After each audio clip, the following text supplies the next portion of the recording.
Hello दोस्तों, examination classes में आपका स्वागत है। आज हम लोग जो टॉपिक हमारा है वो फंडामेंटल यूनिट्स। कल हम लोग पढ़े थे पिछले वीडियो में कि एसआई यूनिट कितने प्रकार के होते हैं। क्या थे एसआई यूनिट जो हमारे थे? वो क्या होते थे? दो प्रकार से मेन थे। क्या था?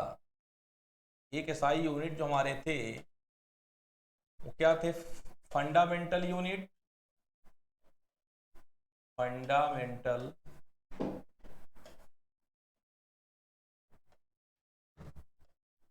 यूनिट, सप्लीमेंट्री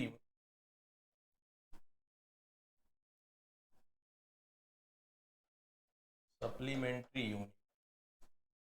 मतलब मूल मात्रक और संपूरक मात्रक, दो चीजें हम लोग देखे थे। तो हम लोग शुरू करते हैं अब कि फंडामेंटल यूनिट क्या होता। फंडामेंटल यूनिट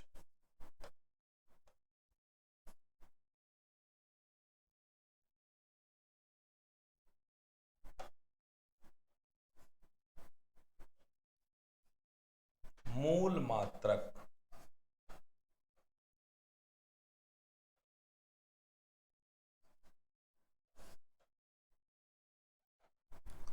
मूल मात्रक।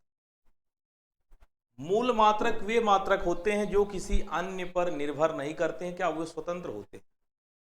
मूल मात्रक स्वतंत्र होते हैं, वो किसी अन्य पर निर्भर नहीं करते अपने आप में। क्या वो सक्षम होते हैं, किसी दूसरे को जरूरत आवश्यकता नहीं पड़ती। जैसे कि अभी जो हम लोग छोटे बच्चे होते हैं क्या करते हैं, उनको हर स्टेप पे अपने माँ बाप की जरूरत पड़ती। क्या है, छोटे बच्चे जो हैं अपने माँ बाप के ऊपर हर स्टेप में आवश्यक, मतलब उनको जरूरत पड़ती है। देखिए बचपन से लेके पढ़ाई तक अपना हर जगह हर स्टेप में अपने माँ बाप की आवश्यकता होती है। वही बच्चा जब बड़ा हो जाता है, नौकरी पा जाता है, सेल्फ कमाने लगता है, क्या होता है, अपने आप में क्या होता है, फंडामेंटल हो जाता है। लेकिन जब तक वह अपने आप नहीं कुछ कर रहा है तब तक वो अपने क्या माँ बाप पर डिपेंड है। तो जब कोई व्यक्ति अपने आप में पूर्णतः सक्षम रहता है, किसी दूसरे की आवश्यकता नहीं पड़ती है, तो क्या होता है, फंडामेंटल होता है। तो उसी तरह से कहते हैं फंडामेंटल यूनिट्स क्या होता है। मूल मात्रक वे मात्रक होते हैं जो क्या होते हैं, किसी अन्य पर निर्भर नहीं करते हैं, अतः वे पूर्णतः स्वतंत्र होते हैं। तो वे मात्रक जो किसी अन्य मात्रकों पर निर्भर नहीं रहते हैं, जो किसी अन्य मात्रकों पर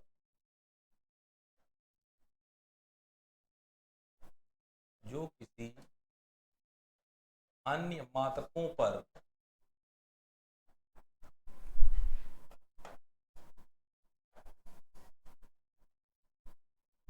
निर्भर नहीं रहते हैं,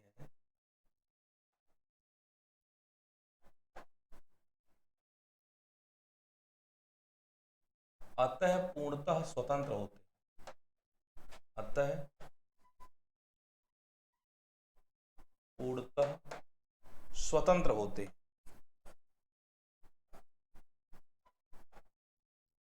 स्वतंत्र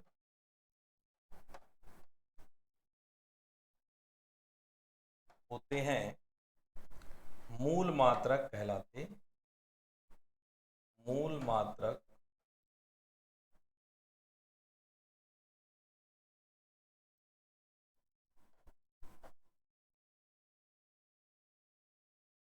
मूल मात्रक कहलाते।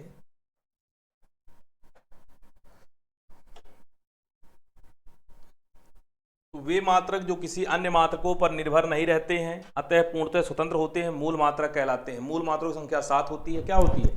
मूल मात्रकों की संख्या 7 होती है। इसको हम लोग देखते हैं उसके सिंबल के साथ और विथ डायमेंशन उसका क्या क्या होता है। ठीक है, तो यहाँ लिखें मूल मात्रकों की संख्या 7 होती है। मूल मात्रकों की संख्या, कई बार पेपर में पूछा है कि मूल मात्रकों की संख्या कितनी होती है, तो मूल मात्रकों की संख्या 7 होती है।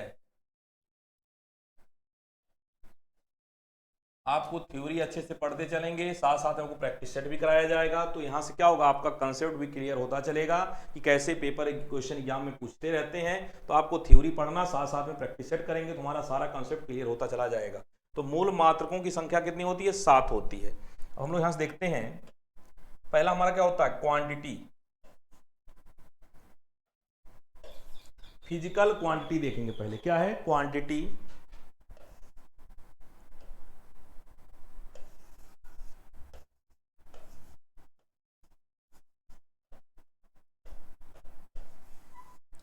क्वांटिटी के बाद सिंबल, क्वांटिटी, यूनिट,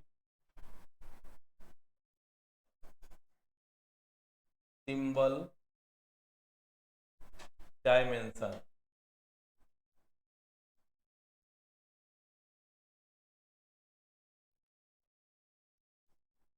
डायमेंशन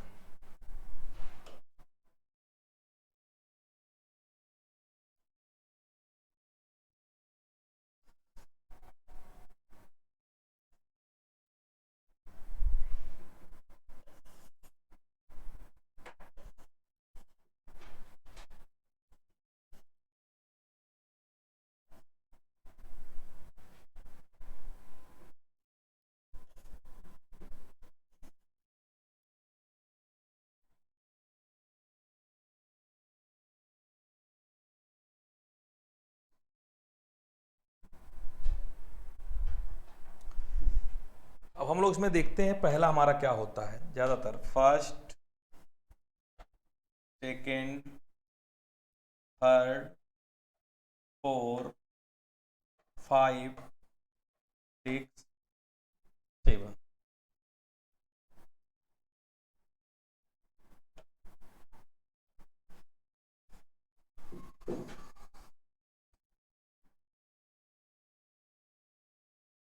ठीक है, अब इसमें से हम लोग बारी बारी से देखते हैं। पहला हमारा होता है length,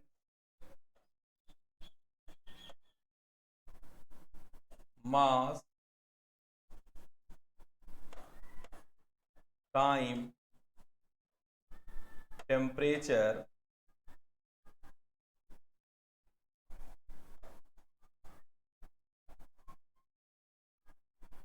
electric current,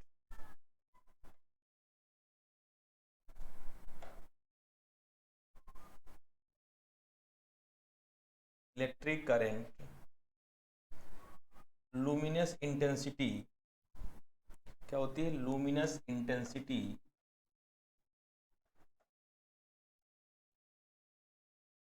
luminous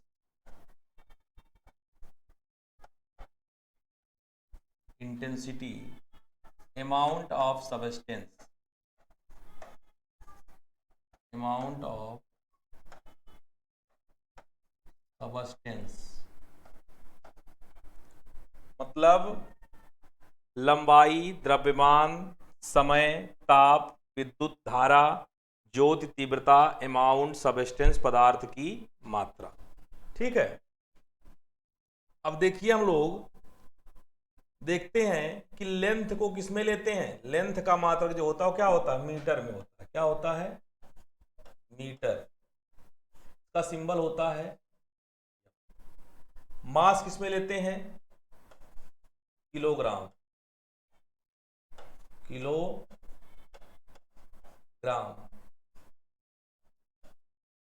KG. Time किस में होता है, सेकेंड।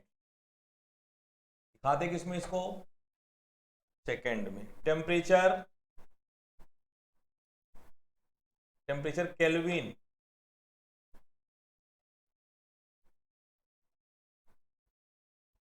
डिग्री सेल्सियस और केल्विन। विद्युत धारा क्या होता है, एम्पियर,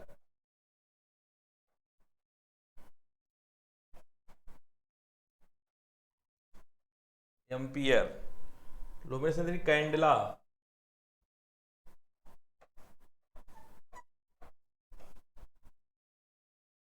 सीडी।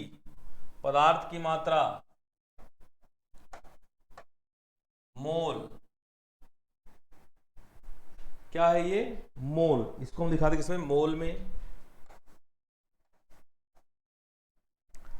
अब देखिए इसका डायमेंशन क्या होता है। बहुत अच्छी चीजें अब चल रही हैं इसमें देखने के लिए, इसका डायमेंशन क्या होता है। देखिए मीटर को, मीटर डायमेंशन होता है यल। इस बक्से को दिखाना बहुत जरूरी होता है। अगर बक्सा आपने लगा तो इसको डायमेंशन का रूल्स जो होता है, नियम होता है, वो आपका फॉलो नहीं हो रहा। ये हमको दिखाता है, इस ब्रैकेट बड़े वाले कोष्टक में लिखा जाता है कि इससे क्या बताता है, वो डायमेंशन के नियम को, रूल को फॉलो कर रहा है। अगर आप उसको ब्रैकेट नहीं लगा रहे हो, समझिए क्या है, विदाउट रूल है, बिना नियम का आप यूज कर रहे हो, तो इसलिए आपको ये ब्रैकेट लगाना अनिवार्य होता है। केजी के लिए होता है यम, सेकंड के टाइम के लिए होता है टी, केल्विन के लिए हम लोग ज्यादा थीटा का यूज करते हैं, एम्पियर के लिए होता है ए, कैंडला के लिए हम लोग ज्यादा सीडी का यूज करते हैं। क्या करते हैं? कैंडल आपका सीडी का यूज करते हैं। पदार्थ की मात्रा मोल के लिए हम लोग एन का यूज करते हैं। ये टेबल आप याद कर लेंगे तो आपको समझिए आधा समस्याएं यूनिट डायमेंशन के खत्म हो जाते हैं, क्योंकि ये फंडामेंटल जो सात हैं इनको याद करने से हमारा क्या होगा, डेराइव्ड यूनिट इन्हीं में से आने हैं। और ज्यादातर जो आता है वो एम एल टी का यूज बहुत ज्यादा, 50 से 60-70% तक एम एल टी का यूज पड़ता है, मतलब मास, टाइम और लेंथ का। तो एम एल टी के फॉर्म में मूल मात्रकों की संख्या हमारी 7 होती है, जो कि क्वांटिटी ये आपको लिखा गया है, इसको हम लोग लंबाई कहते हैं। ये आपका द्रव्यमान होता है,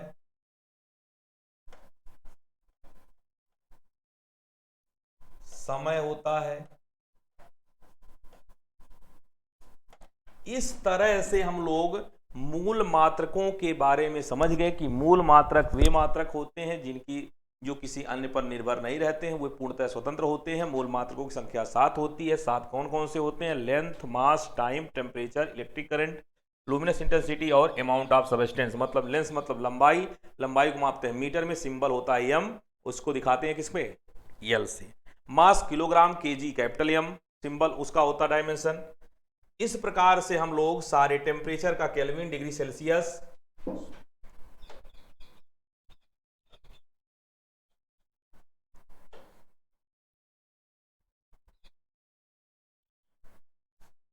ठीक है, और इलेक्ट्रिक करंट को एम्पियर में, उसका सिंबल होता है ए।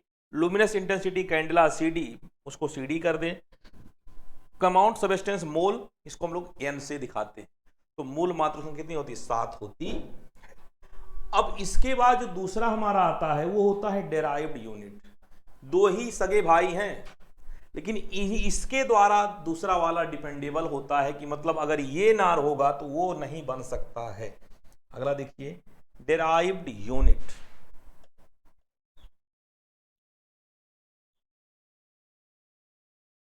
डेराइव्ड यूनिट तो बोलते हैं व्युत्पन्न मात्रक। व्युत्पन्न मात्रक,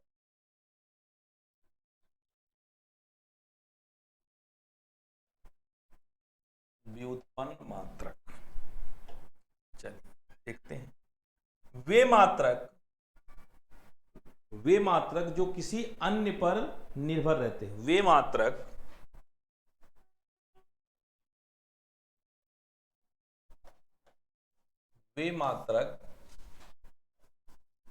जो मूल मात्रकों पर निर्भर रहते हैं, जो मूल मात्रकों पर निर्भर रहते हैं, मूल मात्रकों पर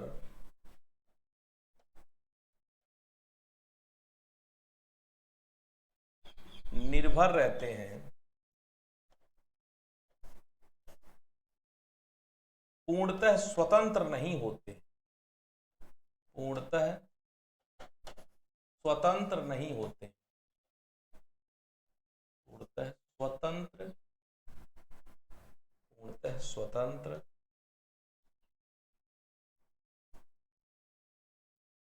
नहीं होते हैं व्युत्पन्न मात्रक कहलाते हैं।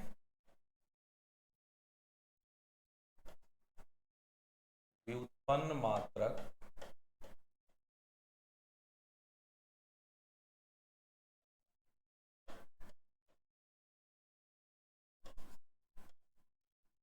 व्युत्पन्न मात्रक कहलाते हैं।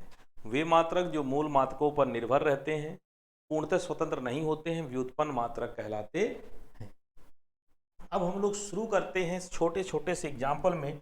हम कभी आपको इंपॉर्टेंट 8-10 के बारे में समझा देते हैं, बाकी हम लोग जैसा भी जरूरत पड़ेगा आगे, जैसा आता रहेगा हम लोग जब आगे पढ़ते चलेंगे वहां पर उसके बारे में हम लोग डिस्कस करते चलेंगे। तो देखिए हम लोग पहले एग्जाम्पल में शुरू करते हैं कि कौन से हम लोग समझ सकते हैं कैसे आपका ये डिराइव। नंबर 1, पहले बात करते हैं सबसे सिंपल जिसको सब लोग जानते हैं, चाल बराबर। क्या है? चाल बराबर, इसको बोलते हैं स्पीड। क्या होता है चाल बराबर? चाल बराबर दूरी बटे समय। फार्मूला भी याद करते चले, क्योंकि फार्मूले भी अगर नहीं आएंगे तो आप उसके लिए निकाल नहीं सकते, क्योंकि फार्मूले से सब कुछ होगा। चाल बराबर दूरी बटे समय। अब यहां पे आ गया दूरी। अब जो 7 हम लोग पढ़े थे उनको दिमाग में रखिए। 7 जो हमारे थे, दूरी को लेंथ में लेते थे, टाइम को सेकंड में लेते थे। तो दूरी क्या था? मीटर में, मीटर पर सेकेंड, या इसका डायमेंशन हो जाएगा एल, और टी अगर ऊपर जाता है तो एल टी माइनस 1। इस तरह से हम लोग चाल का डायमेंशन और इसका यूनिट क्या होता है दोनों हम लोग समझ गए। इस तरह से दूसरा देखते हैं। इसी तरह से हमारा क्या हो जाएगा? इसी तरह से आपका विस्थापन का भी हो जाता है। किसका? वो सॉरी, वेग का। वेग का होता है विस्थापन बटे समय। तो दूरी हो चाहे विस्थापन हो, सबका यूनिट क्या होता है? उसकी मैग्नीट्यूड चेंज होगा, बदलता रहेगा, परिमाण बदलता रहेगा, यूनिट उसकी चेंज नहीं होती है। चाहे विस्थापन हो चाहे आपकी दूरी हो, तो सबका क्या होता है? सबका हमारा डायमेंशन जो यूनिट होता है वो सेम मीटर ही होता है। इस तरह से हमारा देखेंगे तो हमारा वेग का भी क्या होता है? मीटर पर सेकेंड, एल टी माइनस 1 होगा। अब त्वरण की बात हम लोग कर लें तो त्वरण क्या होता है? कहते हैं कि वेग परिवर्तन की दर को त्वरण कहते हैं। तो वेग परिवर्तन बटे समय, वेग परिवर्तन बटे समय। तो वेग परिवर्तन अभी हम लोग वेग का निकाले हैं, चाल का बोलते हैं मीटर पर सेकेंड इंटू 1/सेकेंड। क्या रहा? मीटर पर सेकेंड स्क्वायर। इसका डायमेंशन क्या हो जाएगा? यल तो ऊपर रहेगा, सेकेंड स्क्वायर का क्या हो जाएगा? ऊपर जाएगा, एल टी माइनस 2। तो यहां से त्वरण का जो डायमेंशन होता है वो एल टी माइनस 2 होता है। क्या होता है? अभी हम लोग इसका देखें तो एल टी माइनस 1, और त्वरण का एल टी माइनस 2। जो कि सबसे ज्यादा पेपर में पूछने वाला होता है फोर्स का। क्या आता है? फोर्स का। फोर्स का क्या होगा? तो बोलते हैं बल।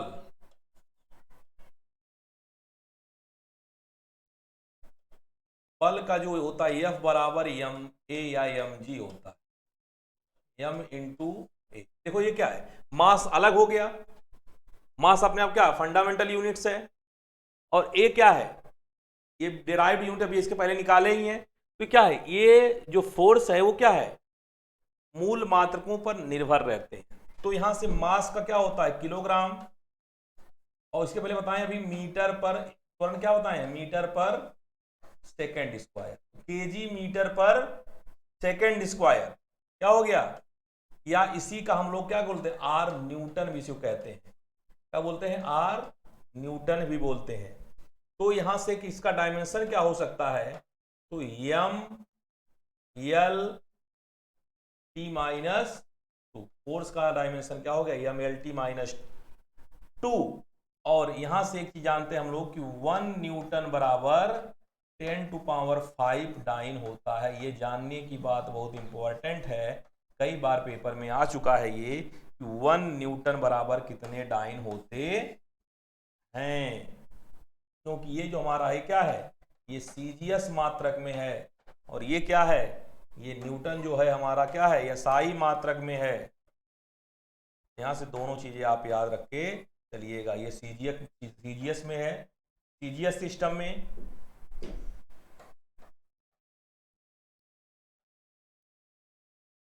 फोर्स के बाद हम लोग चाहें तो फोर्स के बाद प्रेशर का फोर्स अपॉन एरिया निकाल सकते हैं। इसी तरह से हम लोग जितने भी डेराइव्ड यूनिट होते हैं उन सब का बारी बारी से एरिया का क्या हो सकता है, लंबाई गुणे चौड़ाई, मीटर गुणे मीटर, तो मीटर स्क्वायर उसका डायमेंशन एल स्क्वायर। इसी तरह से वॉल्यूम का निकालेंगे, लंबाई गुणे चौड़ाई गुणे ऊंचाई एल बी एच, मीटर गुणे मीटर गुणे मीटर मीटर क्यूब, उसका क्या हो जाएगा, एल क्यूब हो जाएगा। फोर्स का हम लोग बता दिए। प्रेशर एक और ध्यान देना, आगे चलते हम देखते हैं कि अगला जो आता है चौथा, इनका सेम होता है, स्ट्रेस हो या प्रेशर हो,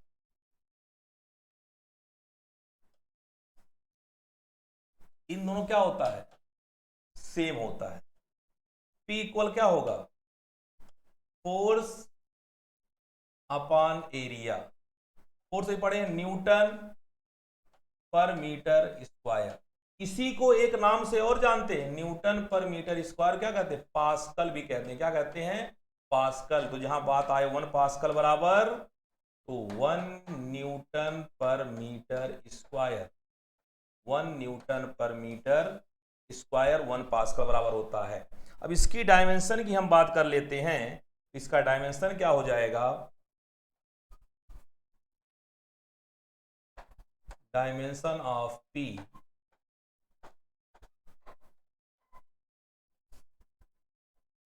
तो जो P का डायमेंशन होगा, अभी आपको F के बारे में बताया गया था कि M L T माइनस 2 होता है F का, और एरिया का भी बताए हैं कि लंबाई गुणे चौड़ाई तो L स्क्वायर, तो ऊपर जाता है तो क्या हो जाएगा, M L माइनस 1 और T माइनस 2। ये हमारा क्या हो जाएगा, ये आपका स्ट्रेस हो चाहे प्रेशर हो, इन दोनों का यूनिट जो डायमेंशन होगा, यूनिट डायमेंशन सेम होता है। तो आपका पेपर पूछ सकता है ऐसे कौन से डायमेंशन हैं कि जिनके, ऐसे कौन से क्वांटिटी जिनके डायमेंशन सेम होते हैं, तो आप स्ट्रेस और प्रेशर को बता सकते हैं। और भी बहुत सारे होते हैं, मोमेंटम और इम्पल्स का भी समान होता है। तो इस तरह से हम लोग कई चीज़ों के बारे में डिस्कस किए। तो डेराइव्ड और फंडामेंटल के बारे में हम लोग काफ़ी चीज़ें जान गए। और अगर देखना आपको हो तो एंगुलर मोमेंटम का देख लें, ठीक है, एंगुलर मोमेंटम का देख लिया जाता है।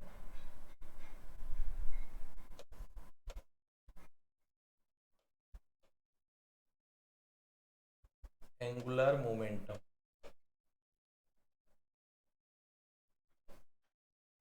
कोणीय संवेग,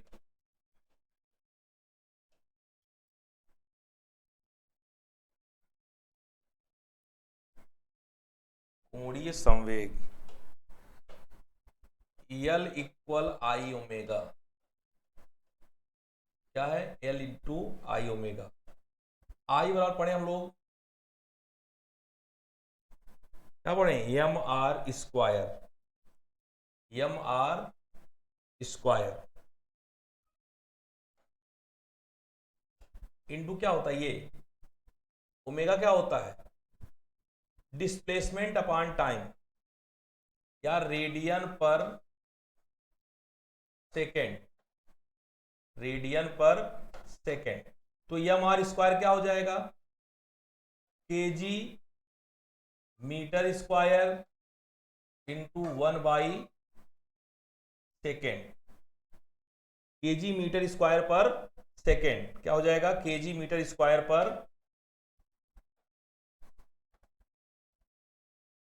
सेकेंड, तो यहाँ से हो जाएगा यम L2 T-1 किसका, यल का।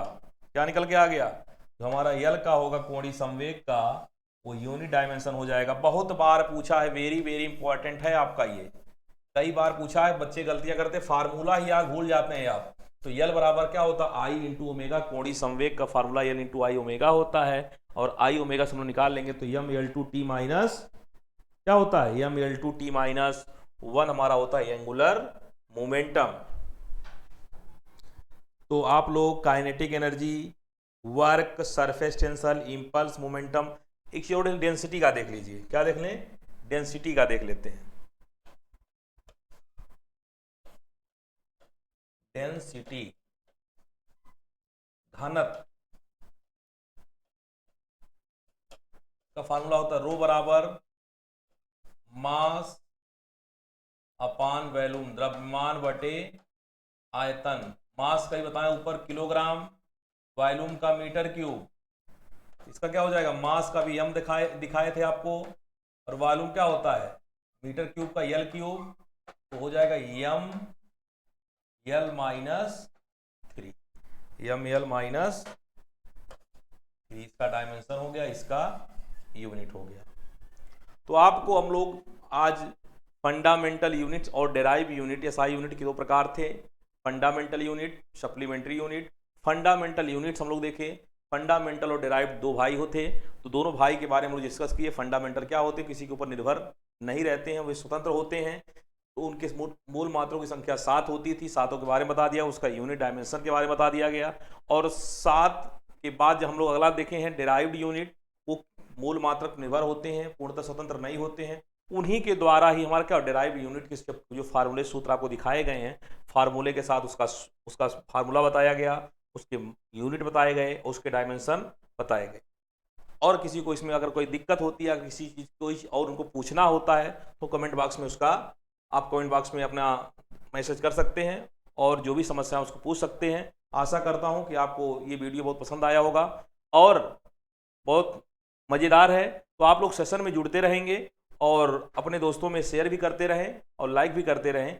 इस तरह से हम लोग स्टेप बाय स्टेप अपने जो फिजिक्स के हम लोग शुरुआत का नए बैच का शुरू किए हैं, हम लोग धीरे धीरे से बढ़ते रहेंगे।